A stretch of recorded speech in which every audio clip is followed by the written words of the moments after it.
Welcome back to Pop Culture Graveyard. I am Hollis. With me, as always, is Dave. Hello, Dave. I'm still working on a hello. So. today, my greeting is I'm still working on a hello. I'm still working on a greeting. That works. It's something. Greetings. Today, we are going to be jumping into perhaps the most literate film we have done to date. It is Wonder Boys, a 2000 film that was directed by Curtis Hanson, written by Steve Kloves, and it is based on a book that I love by Michael Chabon. You just said 2000, and I was like, oh, that's why Robert Downey Jr. looks so good. Yeah. There's a lot more mileage on Downey since then. Yeah. So this is exciting because Wonder Boys has been a favorite film of mine for quite a while, but this was your first time watching it, correct? Not only my first time watching it, my first time watching a film like it. I thought it was like so outside of my wheelhouse. Quirky film, correct? Terrific. It was weird. I think in the past, I wouldn't have even finished it. I would have been like, oh, this is weird, and I'm not weird like this, and I would have stopped watching it. But you had homework to do. And I had homework to do, but the thing, I didn't watch it for homework. I watched it long enough to go, oh, I'm completely enjoying myself. Oh, great. So for those of you who have not seen the film, it concerns a professor known as Grady Tripp, played by Michael Douglas, and he's going through a bit of a crisis on all fronts. He is struggling to complete an enormous novel that has gotten away from him, and he's somewhere between 2,000 and 3,000 pages on it. His wife, I believe his third wife, has left him just that morning, and the woman who he is currently having an affair with is the chancellor of his college and the wife of his boss, and she just told him that she is pregnant by him.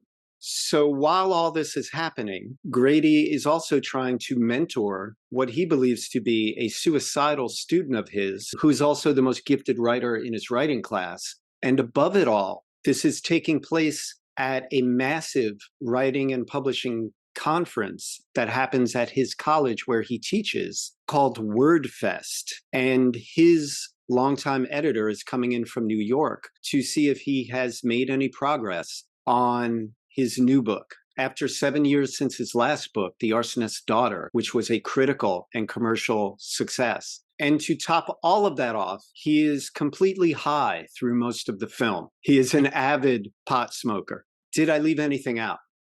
Not that I can think of. So almost certainly. much like the past two noir films that we have covered, there are a million plot threads that lead in all kinds of directions. It's a very complex little movie and super quirky, but at no point do they lose you, or are you not excited to be along for the ride? It feels simple. It does. It's not until you go to do a podcast about it that you're like, oh, and this. Oh, and this. I guess it's well done. I guess that's why it feels simple, because it's well done. Right. I guess what you didn't mention is that it all takes place in very cold, wet Pittsburgh. Yes, that is one of the reasons that I wanted to do this film. Is I wanted to have a little bit of a winter trilogy leading up to Christmas. And we had just done Fargo. This is another kind of snowbound movie. It's in snowy, wet, miserable, drizzly Pittsburgh, which somehow looks romantic and beautiful given all of the lousy weather. You know, it's that thing you hate, Dave. Pittsburgh is like another character in this film, but in a good way. In a good way. Yeah. I've spent some time in Pittsburgh, several trips to Pittsburgh, and his house on the street in Pittsburgh is it's just 100% Pittsburgh. Yes. Unrelentingly Pittsburgh. Yeah. I've driven through Pittsburgh in the spring, and it was like that. It was gray and rainy. Yeah. I'm always surprised, and yet I'm not surprised, when I sing the praises of this film and someone such as yourself tells me they've never seen it. This movie fell through the cracks when it was released. Yeah, never seen it. Sorry to interrupt, but never seen it, never heard of it. Right. It didn't sound vaguely familiar. It's criminal because this is such a great little film. They were able to get Michael Douglas because he worked for way less than he normally makes. He wanted to play that wonderful part. And they were able to get Robert Downey Jr. because, well, I was going to say he couldn't get arrested at the time, but he literally could get arrested. He literally could get and that arrested. was the problem. He was literally on probation when he did this movie. And from what I understand, he assured Curtis Hanson he would be on his best behavior, and was through the entire 4 months or so that they shot this. And then when he went back to LA, he violated his parole somehow, and he ended up back in prison.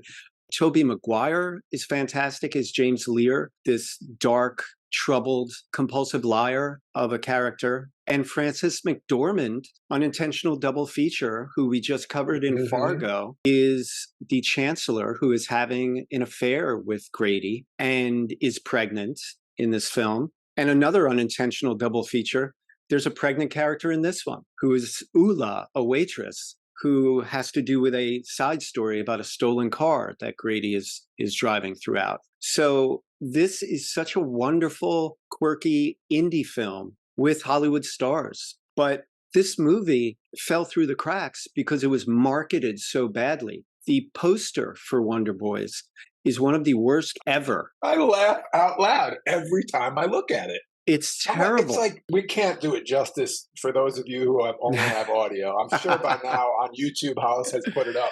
But it is like Mrs. Doubtfire meets, I don't know what. It is the weirdest thing. Yeah. It looks almost like Curtis Hanson took a trip down the Kinko's and just kind of ran off this asinine series of squares with, headshots in them. And like you said, Michael Douglas, he's given off Robin Williams vibes. It doesn't do the film justice. I mean, here's my poster just off the top of my head. It's almost like a painting, and it's like purple. It's night. There's snow falling, and all we see is this figure in black with like a long black coat, and we just see the gleam of a little Derringer gun in the hand. Could you throw a glowing greenhouse in there? Yeah, in the back, like heaven, right, like a house in heaven. Yeah, what's going on in there? I want to see that movie. I literally just came up with that. You can come up with one. It's so simple. I'm going to say that there must have been more than one attempt, because this movie has 2 posters. It has 2 logos. This is just from me trying to make promos, looking at the pictures I'm going to use to make promos. So there's Wonder Boys handwritten, and there's Wonder Boys giant block letters, which to me says someone went, well, handwritten didn't work, so let's do giant block letters. And handwritten worked beautifully in Almost Famous, Cameron Crowe's writing.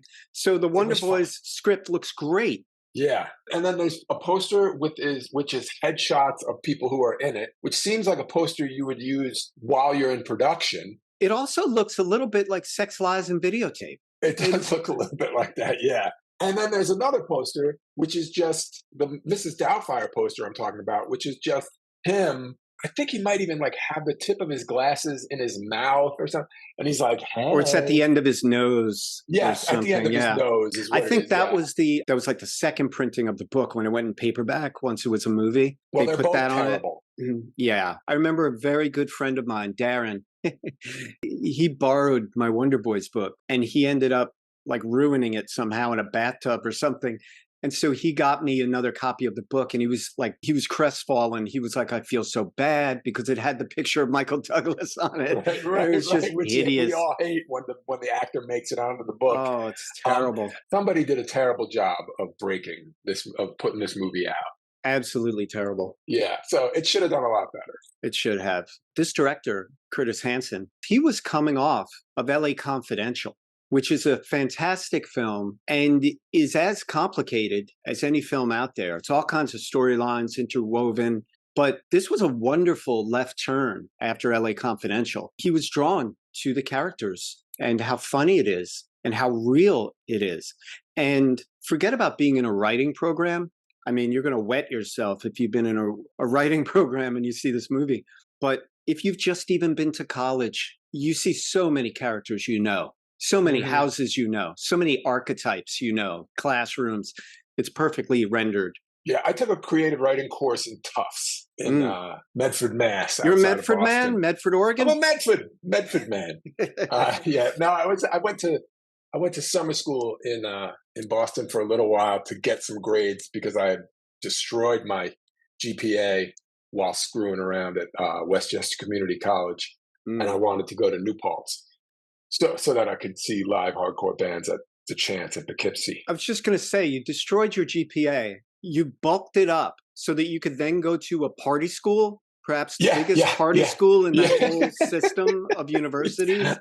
I couldn't get into that party school because I had Wow. gotten 7 Fs and a C. I took a creative writing class, and yeah, I had a teacher who wore a scarf regardless of the weather. Right. The students who were just had no concern for anyone's feelings while they critiqued people's Right. writings. It was brutal. But I will say this, a single creative writing class, and you are 3 times the writer you were. If the teacher's any good at all, they don't have to do much. It's just having your stuff read in front of people that Yeah. makes you better. And having your feet held to the fire where you have to Yeah, turn in work. You can't help but get better. And yeah. the fear So of the yeah, criticism, too, makes you improve your skills.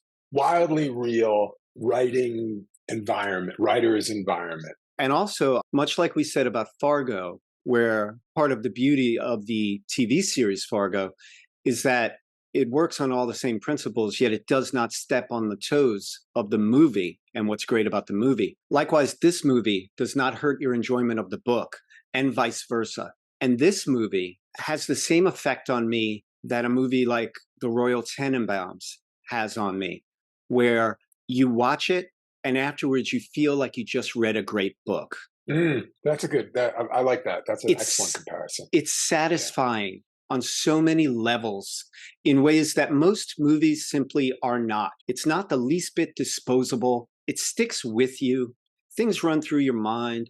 You might even want to watch it again a week later just to make sure you got it all. And that's not a bad thing. That's simply a movie that creates a world so wonderful, so quirky, so fun to inhabit that you want to visit again. Yeah, I got all that, and I love the movie where they spoiler alert kill the Mm. dog. Yeah. Well, Um, you know what? They've had 23 years to see this movie. Spoiler alert, a dog is killed in this movie. Not and really. it's worth mentioning to people. Here's a movie that kills a dog. I could be out just for that. The movie makes it okay. Someone actually says "Good night, sweet prince" to the dog at some point, which made me feel better. Let's just jump in. The film opens in Grady Tripp's writing class. Grady is finishing up reading a story by the best writer in his class, James Lear, Tobey Maguire. First of all, no teacher reads the piece. The student would have to read his piece. So it's a bit of an artistic license here. Correct me if I'm wrong, listeners, if you've had professors read everyone's piece in class. But after the reading of James Lear's piece, various students jump on him. They hate him, they're envious, he's a great writer, and they tear him apart on the regular, which helps to keep him in a negative mood. Including the comment, his writing makes me want to kill myself, or Yeah, his stories make me want to kill myself, which I thought was, as an author, I'd be like, wow, that's a lot of emotion to get out of someone. yeah. But So also, if that's how that character felt just reading it, imagine imagine being the how the author. character felt writing it and living with it Yeah, and having a mind that could produce it.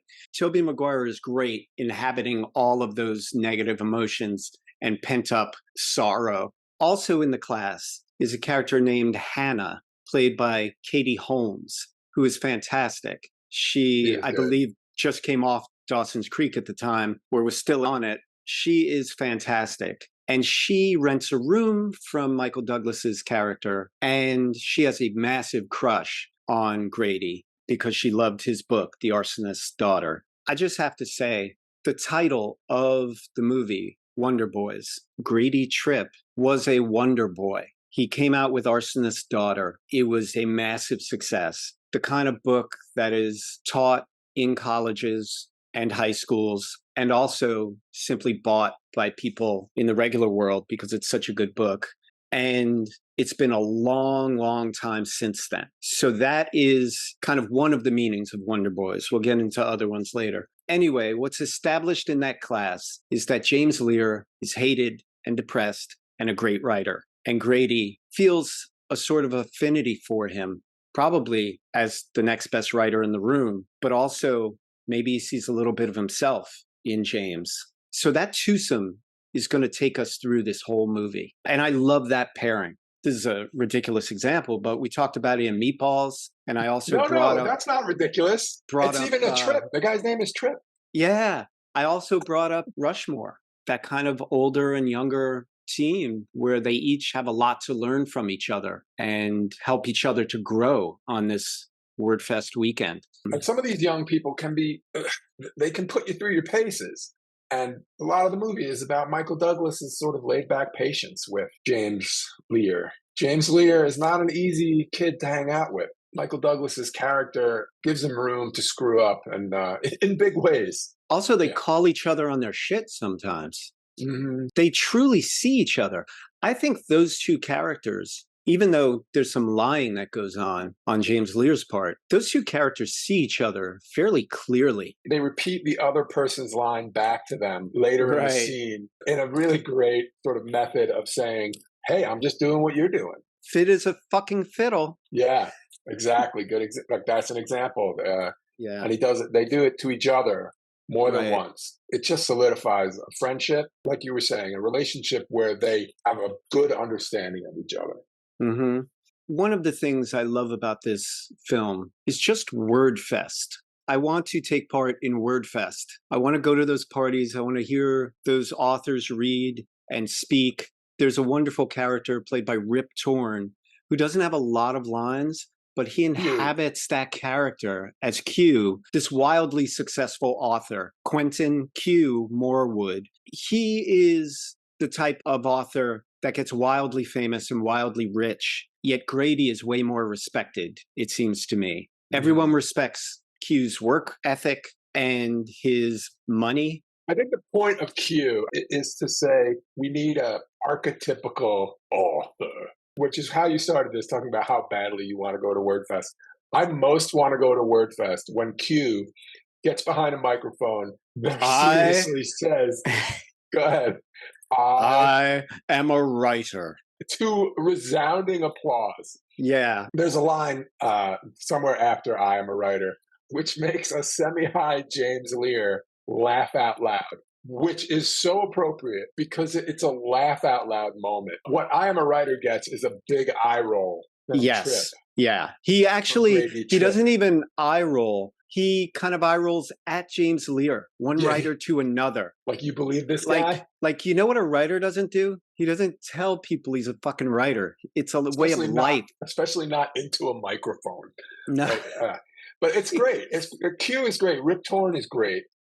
Because Michael Douglas isn't that author and James Lear isn't that author, it made sense to get somebody to play that author, that cliche author. And he's not a bad guy. No, he's not a bad guy. And I get to love Q. The second he becomes part of that little crew in the Galaxy 500 or whatever the car is, he's fantastic. You know, at one point, my favorite Q line may be, they're carrying James Lear out to the car, and Q goes out first. And he goes, "What this boy needs is a very tall Coca-Cola." Coca-Cola, yeah. He's from another time, and he tries to young himself down. He dyes his hair, he dyes his goatee. He dances with the younger women. He hits on Katie Holmes's character. Yeah. Is it this parts of the scene, of the WordFest scene, that make you want to be a part of WordFest because you think you might end up in a Galaxy 500 with an author? Drunk, tearing around town? No, it is reminiscent of a memory I have from high school where I purposely kind of got shitty grades. I wanted to be cool more than I wanted to be successful. I kind of fell into this thing, and then I even played like high school sports, which is something I never did like really before or after. And kind of I was coming back after a baseball game, and I went to my locker. And it was like 5 p.m. or something at the high school. Weird time at a high school. A weird time, but there was this event going on. There were all these smart kids there, and their parents were there, and they were like giving out awards, and they were like doing readings, and I was like, there was a whole level of high school I didn't even know about. But anyway, I took part in a lot of those things in college, and I loved it. Things like that are what college is for. And so few students actually have access to it or feel intimidated by it and jump into it. Take heed, younger listeners. In high school, don't pretend you're dumber than you are. Yeah. Alice and I both did it. It doesn't No. accomplish anything. Use big words, even if people pick on you when you do. And Yeah. then when you're a senior and when you get to college, participate in the things that are there. Most importantly, don't waste it to seem cool. Participate. Alice and I participated eventually, and we Yeah. regretted everything up Yeah. until when we started. It's a magic bullet. It is rocket fuel, college. It gets you where you're going quicker. And if you don't like it there, then take advanced courses and cut a year off it. But don't do the opposite thing, because all you're doing is delaying your life and delaying learning those things later. We're getting left behind on this. It was worth mentioning. I think it was worth These are mentioning. words worth saying. One of the beautiful parts of this movie is that, and this is rare in a Hollywood movie, it's a celebration of education. It's a celebration of smart people, of people who are trying to create. And even within that world, it does such a good job of showing us that people are always going to try and be critics. People are always going to try and cut you down, whether it's the classroom, whether it's a backhanded compliment at a literary party. It's been a long time since Arsonist's Daughter. Or whether you get up on the pulpit and you're like, I am a writer. Someone will laugh at you. Like, it never ends. If you're in a creative life, if you aspire to create things, you're setting yourself up for a lifetime of criticism, and you should do it anyway. Anywho, let me take a quick second to say what Grady's novel is. Upon attempting his second success after The Arsonist's Daughter, he began writing and it was going great, and then got himself into some kind of unhealthy, infinite loop of writing. And there's a moment where he starts the next page and he types in a number like 261, and you're like, okay, 261 pages, and then another one, and you're like, oh, 2,611 pages. This book is no longer a book, it's an escape from failing your second book. And he just keeps adding to it, because as long as it's never done, and this is just my opinion, as long as it's never done, he never fails. Yes. As someone who used to love Faulkner, it almost reads like a kind of like failed Faulkner book, where he's got genealogies of people and lineage of horses, and there's all kinds of like. I could say the same thing. I could say it feels like a failed Lord of the Rings. It feels like a failed Tolkien. Just dense.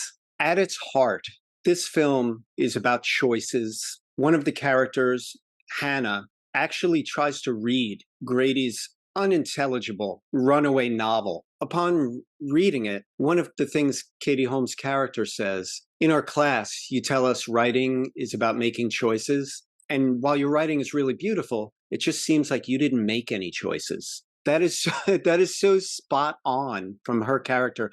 And it nails Grady to the degree that he goes, goes on the defensive. Anyway, I believe this film ultimately is about choices. It's about the choices Grady doesn't make in his writing. I feel it's about the choices he needs to make in his personal life. Do I allow my wife to leave me? Do I go after her? Do I tell my wife you're better off without me, and I go and have this kid with the chancellor? Do I tell the chancellor I can't have this kid and she gets an abortion? Do I quit teaching altogether and go somewhere else? Do I throw this book away and start fresh? Do I tell Crabtree that the book isn't ever going to be finished? Do I lie to Crabtree? It's about choices. Those are all important choices. And rather than considering them ever, he sits around, heads to the endless book, and smokes joints, absolutely avoiding the choices. There are almost elements of Jerry Lundegaard from Fargo in his character. He just buries his head in the sand. He just smokes another joint. He delays it. That's it's the bury the head in the sand approach to the choices you're not making. And James Lear is the monkey wrench that makes his sitting around not making choices impossible. His screw-ups sets in motion a situation where Grady Tripp is forced to make that litany of choices that Hollis just listed. You could say that he came to his senses and decided to make these choices. Well, in a way, he was forced. I think this is a character, Grady Tripp, at his heart. He feels somewhat powerless. He doesn't know where to go next on the page. And he also doesn't know where to go next in real life. And much like with the book, if I don't finish it, it can't be bad. If I don't make a decision, if I don't make a choice, I can't be wrong. Mm-hmm. And he sees James Lear outside of this WordFest party at the Chancellor's house, and he sees the gleam of the gun. And that's something that in the book is such a great moment. He sees that, and they capture it perfectly in the movie. And he feels that this character, who he feels he knows somewhat from James Lear's writing, is so dark and might be suicidal. I think he feels that there is a no-brainer decision in front of him. It's finally a choice that he can make with no reservations. This kid needs somebody. This kid needs saving. And he talks to him. He tries to talk him down somewhat. James keeps wanting to leave, and he's like, come on inside. And he shows James Lear something that makes him feel better until it doesn't. And then it does again. But anyway, he makes a choice to save James Lear, and it fills him with purpose. Purpose, exactly. And much like whenever I'm feeling bad, the only thing that I know will make me feel better is to make somebody else feel good and to reach out to someone else. I've had friends who I know when they're not feeling well, I will call someone, and I won't say call them and cheer them up. I'll say call them and ask them for help because they are down, and the only thing that helps that particular person is helping someone. I'll think of someone who needs help, and I'll say, call that person and ask for help. It's a curative thing to help someone. That's another thing we highly recommend. Yes. To people of all ages. You'll be surprised how many of your own problems get solved while you're helping someone get through their problems. Also, even if you don't, there's this saying I've always liked, why not be a mensch? Yeah, simple. Yeah. Yeah. I thought I could draw a really strange parallel from The Nice Guys to this, but John Boy. Yeah, no, I thought of that. Yeah, in The Nice Guys, there's the hitman named John Boy, named for nothing more than the mole on his face that's in the same position as the John Boy character on The Waltons, the 70s show. And then here in Wonder Boys, we see Richard Thomas playing Grady's boss, the Chancellor's husband, who played John Boy and has his signature mole covered up with a bit of a beard in this one. That is funny. And we had Frances McDormand in between. Frances McDormand, John Boy. Yeah. So I think the key to Wonder Boys is concentrating on the twosome of Grady Tripp and James Lear. You know, it's really funny because I'm hard-pressed to think of anything that James Lear says in the entire movie that's true other than him saying to Grady that Arsonist's daughter mattered to him, and that's the reason he wanted to become a writer, and that's the reason he came to this college, was to be taught by him. And I think it's very telling that that's the only time that he doesn't lie in the whole movie. There's a little bit more information there. Also, like, even if I go to jail, you'll still be my favorite teacher. Right.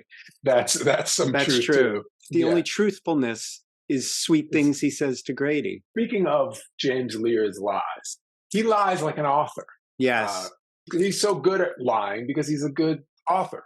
I just wanted to ask about the definition of lies. Is he lying or is he telling stories? Does James Lear see a difference? I was surprised a little bit when Grady Tripp got on the phone trying to find Carvel, Pennsylvania, and was shocked to realize that James had been lying to him. I thought he would have figured it out by then. Well, I think you're a little bit discounting what a good storyteller James Lear is, and what a good actor he is, and what a good actor Tobey Maguire is. I mean, it's the way he says these things, as well as what he says. And he leads Grady there slowly to the point where Grady's like, oh, James is kind of a dramatic kid. He loves all these old movies. He loves all these old actors that killed themselves. If he tells you something, he's going to tell it to you like George Sanders would tell it to you, or like Gene Tierney would act it out.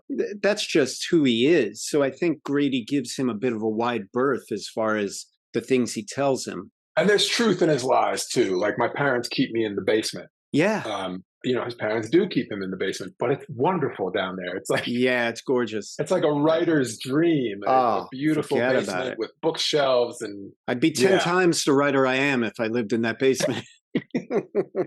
Another reason to concentrate on the Tripp Lear connection is that these are possibly two sides of the same coin. Grady is towards the end of the road, and James Lear is at the very beginning. And Grady, much like I've had to do throughout my life, Grady has to redefine what success means and what being a writer means. Is being a writer stumbling to the typewriter every day and getting your pages every day, regardless of where it goes? Or is being a writer finishing a book every year, like Q? He's also questioning, I thought I was a successful writer, partly because I jumped from hot wife to hot wife. The trappings of success, young, hot women throwing themselves at you. Yeah.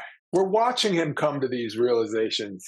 I'm dealing with a lot. My wife left me this morning, and Crabtree says, you'll have another one in no time. You always do. She'll be young and beautiful. She'll be young and beautiful. They always are. Grady doesn't go, you're damn right, or yeah, pretty great, right? He looks hurt. He looks like, is that what I am? He's not saying, is that what I am? He's like, that's what I am. Mm-hmm.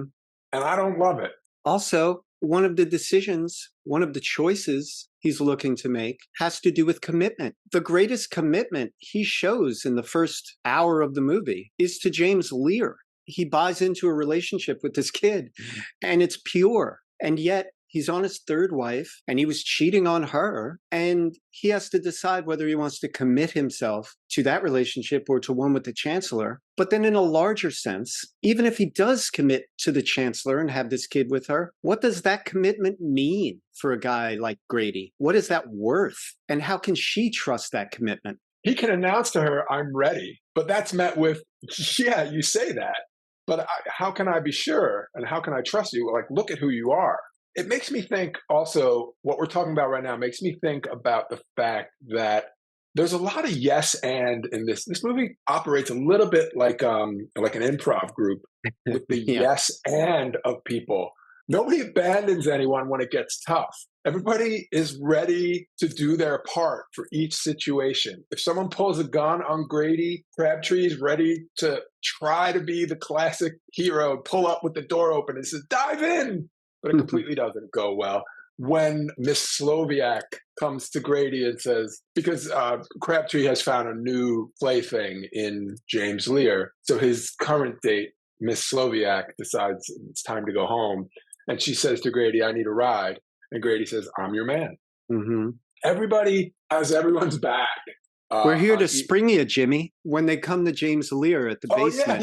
Yeah. We're here Crabtree's character. We're here to spring you, Jimmy. And Crabtree's in there helping him abduct this kid from his parents' house. They ask the young lady for her car, and she says, the keys are over there. I really enjoyed that in this movie. It seems like a lot of these asks would normally be met with, oh, I don't want to get involved with that. I don't want to get involved with taking someone away from their parents. I don't want to get involved with hiding the death of a dog. I don't want to get involved with this stolen Marilyn Monroe jacket. Nobody says, I don't want to get involved. Everybody says, when do we leave? Let's do this. It's pretty impressive. There's some nice friendships in here.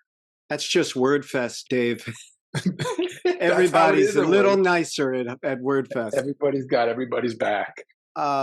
Let's just talk a little bit about Robert Downey Jr. He is delightful in this. I love that guy. He is. I love him. I'm hard pressed to think of anyone who doesn't love Robert Downey Jr.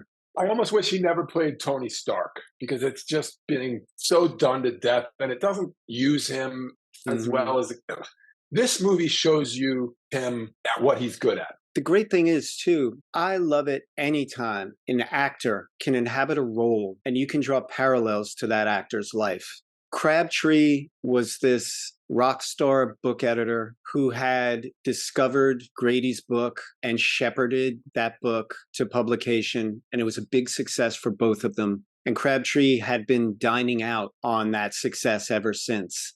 And he's at the end of the road doing that. He's, in his own words, kind of a joke at his publishing company now. They act like he doesn't work there anymore. He even makes a joke that he doesn't fit the new corporate profile there, which is competence. It's wonderful because that scene where he says this, it speaks to their relationship. It shows us how close they are. where Crabtree just gives it to him straight. He doesn't sugarcoat it and he doesn't lie, which I'm sure he does. He's a schmoozer. And so we know that they're close and that was born out of long hours working together and laughing together.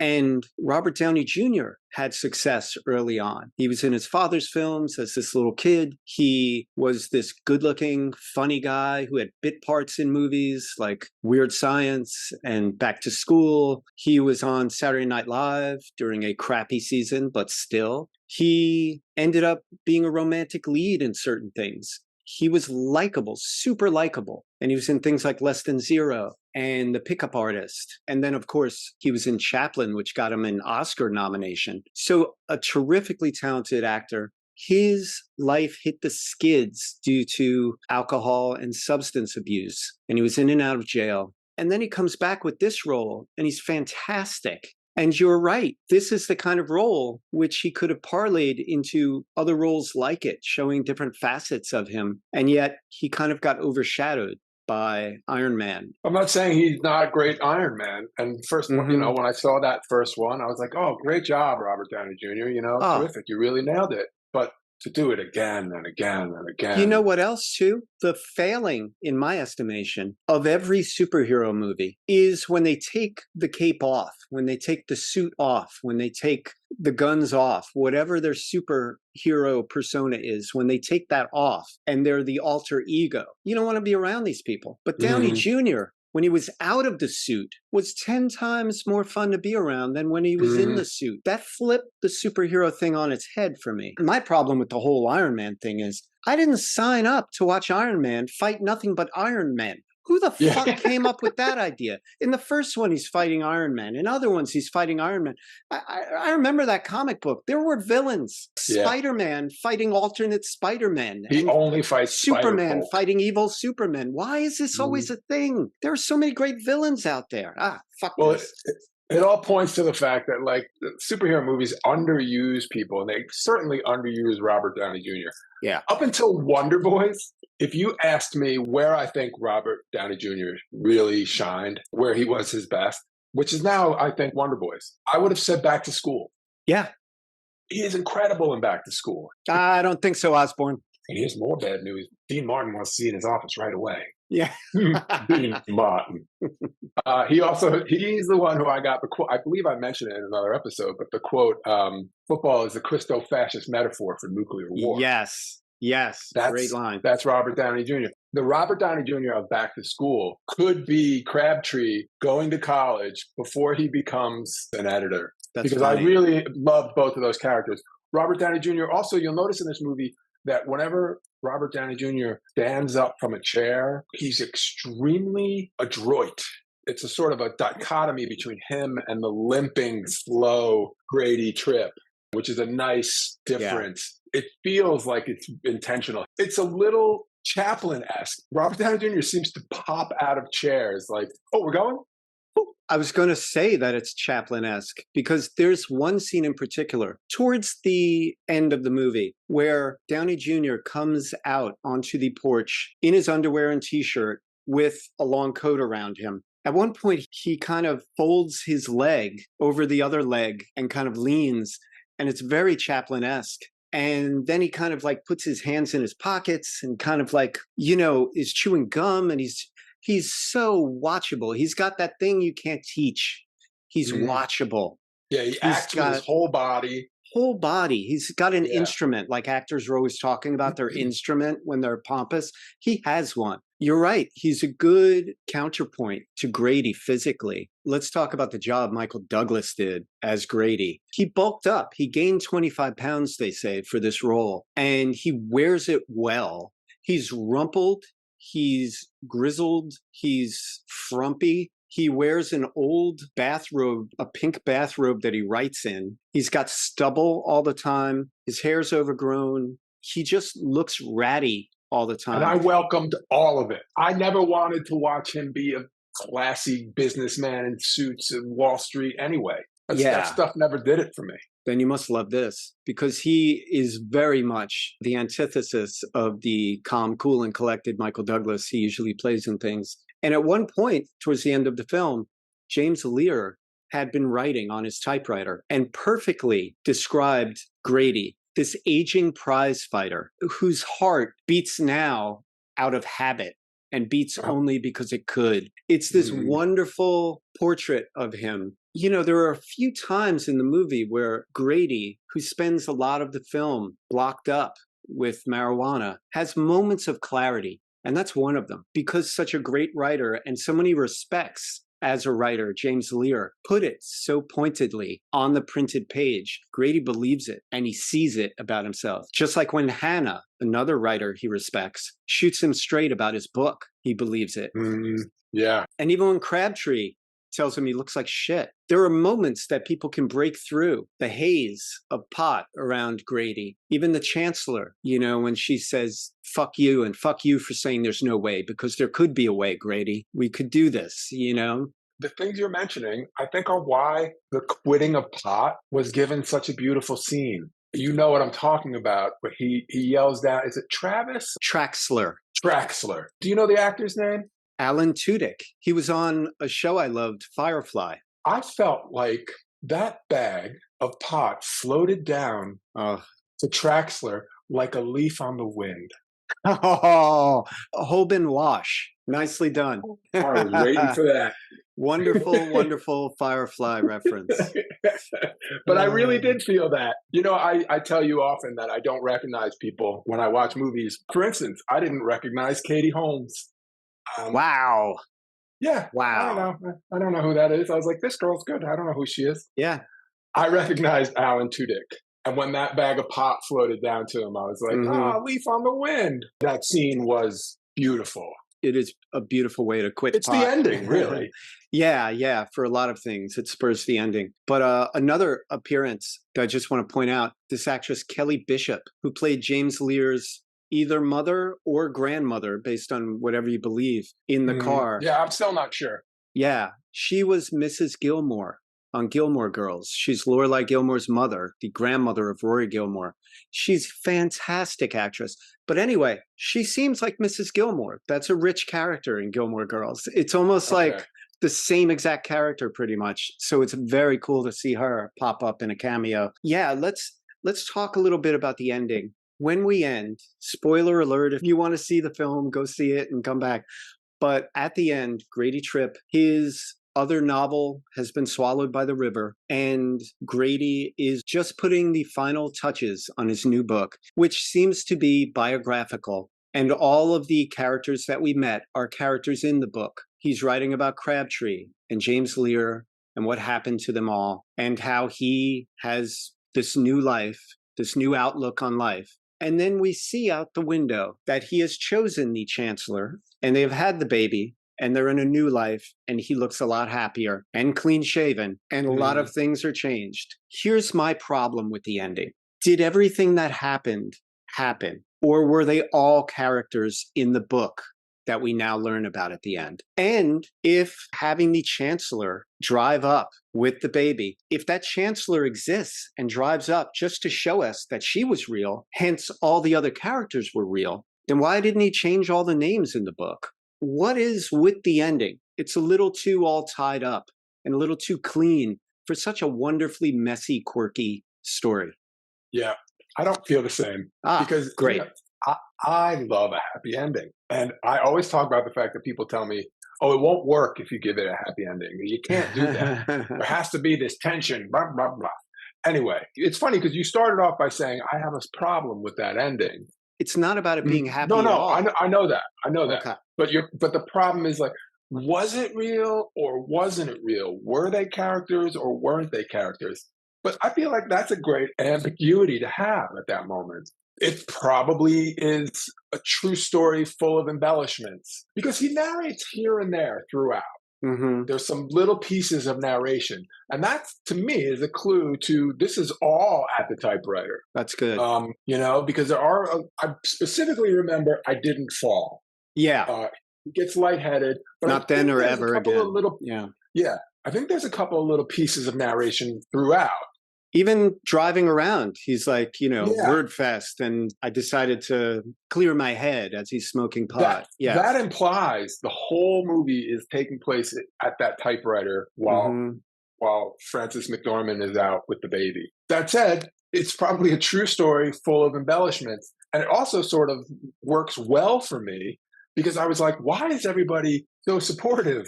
Why is everybody so yes and? Why does everybody have such great lines on the tip of their tongues? Yeah, yeah. Yeah.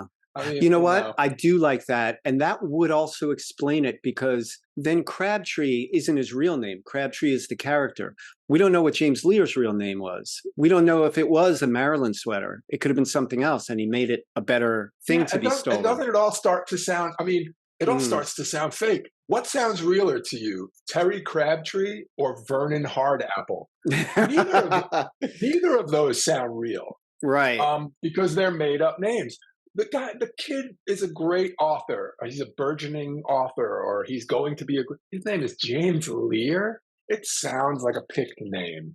Oola. Oola. I never forget an Oola. Yeah, which is one la short of an ooh la la. Yeah. Yeah, that underlines what you've been saying. That didn't pop in I didn't finish the movie and go, oh, it was all him writing the book. That's coming out now that we're talking about it. No, I like that. That's good. That's very good. Okay, now I love the ending. Glad I could help. I think we should give credit to the actor Michael Chabon, who played Antonia Sloviak. Michael Chabon. Yeah, he was great. Well, you know, it's funny because Tony/Antonia is referred to as a transvestite in the movie, in the book, because of when the movie came out. But nowadays, the term cross-dresser is seen to be the most politically correct. So we'll call Tony/Antonia a cross-dresser. But this movie is long before the popularization of the word trans. And Tony seems to present as female when performing. We know they travel with a tuba. So I'm assuming they were returning from a musical performance somewhere. That makes sense. So that's kind of the backstory I gave that character. I love that the cowhide tuba case is the more interesting thing. It's just sort of, oh, that's who that is. Right. And also they see the tuba case on the kind of merry-go-round of the luggage carousel, and they don't even read the tag. They just look back at Antonia. It's just like, who in the hell in the hootenanny you suppose that belongs to? And it's like, it's kind of crazy that they're right. It's Antonia's tuba. I was saying to my wife just last night, this is a character who we have known many times in the course of being in New York nightlife. I don't see that character as anything offbeat or strange. It is a character who is a fella, a boy, a guy, until he wants to reveal his true self and becomes the female version of himself, Antonia Sloviak. In real life, he's Tony. And when Grady drives him home, the makeup comes off, the wig comes off. He says, call me Tony. Yeah. And he says it in a deeper voice. Yeah, Tony, now that I'm home. It's funny because I think some people in other parts of the country probably, or other walks of life, watch this film, and that's kind of a really out of left field character. But to me, I was like, oh, it's a New York City club kid. And I was very happy that the movie wasn't jarred by her either. No one in the film was taken aback for more than an instant by her existence. Well, if she's got to be taken to a college, better WordFest, a bunch of writers at a liberal arts college, which is probably the most welcoming environment she could hope for in academia. It's a nice open-minded treatment of that character. She's a positive character, and he or she, depending on where in the movie, is a positive character. But yeah, Tony makes a beautiful woman. Antonia is just gorgeous. Absolutely stunning. And wears the same scent as the Chancellor, which is a nice little moment when Frances McDormand's character realizes that on the bed, on the coats. Okay, so we love Tony. Do we mention Vernon? We have to mention him. Or do we leave him as a treat for people that watch the movie? There is a character in this film who is referred to as Vernon Hardapple. We don't know his real name, but that very well could be his real name. Anyway, he is a Black older gentleman who has a love interest that is a waitress, a pregnant waitress at the bar up on the hill, the High Hat Lounge or something, that Grady and a whole lot of the other writers are regulars at. He and the waitress, Oola, are expecting their first child, I'd imagine. There is a whole side story with Grady's car that he borrowed from a friend that Vernon Hardapple believes is his. And the whole time I'm watching it this time, I'm like, guys, there's a license plate. Read the license plate. Vernon, you got a license? Show it to Grady. You got a title? Don't pick at it. I'm sorry. You know what? I just love that there's an old-timey car being driven around with that putt-putt motor sound. You can do a little car stuff on this movie. There's some car things going on. That beat up old car for Grady is interesting. Then there's two, I believe, French cars. There's the Citroën. Francis McDormand drives a Citroën or a Citroën, depending on how you want to pronounce it. And I believe that Katie Holmes's character drives a Renault. Yeah, it looks like a Le Car, which is an actual. Just saying it out loud makes me think that can't be a real thing. Ridiculous car. Yeah, but it's not a car movie, folks. No. But now when I'm thinking of the cars, I'm picturing them moving around in Pittsburgh. And once again, this movie nails Pittsburgh. It is. Yeah, they really do a terrific job on that. We did all the ending stuff with him typing or whatever. Funny thing, because we just finished Fargo, but I really have to say, when I think about writer movies, I think about this movie, Wonder Boys, and I think about Barton Fink by the Coen brothers. I've never seen that.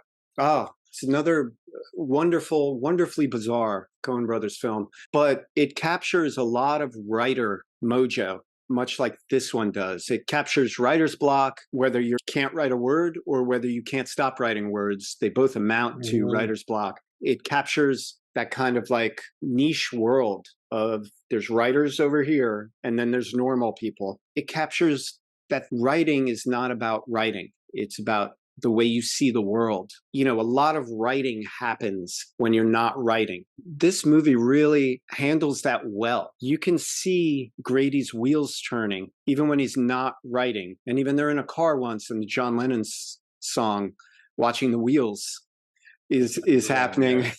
Not to put too fine a point on it. I think this is a love letter to writers. Yeah. It's also why those writers hang out at the Hi-Hat Lounge. Writers tend to hang out at places where it seems like they don't belong because they want to watch real people. Right. And they want to see real life. A lot of writers want to see a grittier, usually a lower income life than their own. So they go to these places, quote unquote, for material in a way. That's a good point. For their inspiration. Right. But the thing I wanted to mention about a movie about writing is that I would think it'd be terrifying as a filmmaker, because here you are saying, and then Robert Downey Jr. goes to the typewriter and there happens to be this beautiful, perfect passage about Grady on the page. It's one thing to say, I'm telling a story, and in that story, there's a fantastic author who writes fantastic lines. But when the movie calls for reading that fantastic line, who gets to read that but one of the greatest actors of his generation, Robert Downey Jr. And Agreed. It's so brilliant. It's this wonderful paragraph that describes Grady's character so pitch perfect and uses lines that he said to James in the car. So he's pulling from real life and from Grady's real emotion. And then there's a pregnant pause at the end. For effect, we want a pregnant pause. So how does he get that? Well, Crabtree has to pull up the page from the typewriter. He lifts the bar and pulls up the page a little. And then because the last line is hidden under the bar that holds the paper to the coil. I forget what you call that piece. But he has to lift the bar, and that's what causes the pause. And it's just perfect. Perfect. It's just so perfect. In closing, I just want to say that for the dog that belongs to the head of the English department, you can't come up with a better dog name than Poe. Especially this particular guy. DiMaggio. Why on earth didn't he name his dog like Joltin' Joe or something? You know, the way he's drawn. Yeah. I want to dedicate this episode to Poe. Yeah, we definitely dedicate this episode to Poe. Okay. I was going to end on a Streets of San Francisco note. Ooh. But yeah, Michael Douglas. I stumbled upon the fact. I didn't know that. I didn't know that really? Streets of San Francisco was Michael Douglas. Him and Carl Malden. I'll go all night. Yeah. You want to go? You want to go? We'll do Streets of San Francisco next week. Oh, my God. My original logo for our show was going to be based on the Open, the Streets of San Francisco. Oh, yeah. What might have been? It would have been a lot worse. Trust me. Yeah.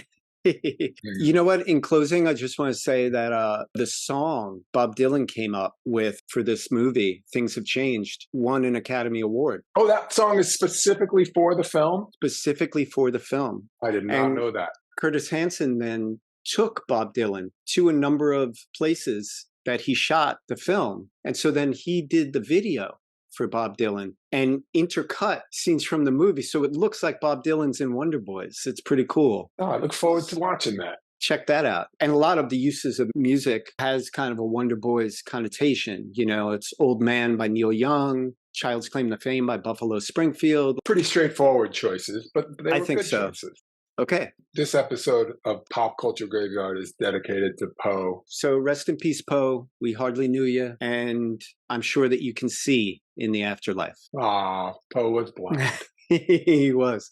All right, my friend. Good job as usual. Fantastic. Always a pleasure, Hollis. All right. See you later. Hollis and Dave would like to thank you for enjoying Pop Culture Graveyard.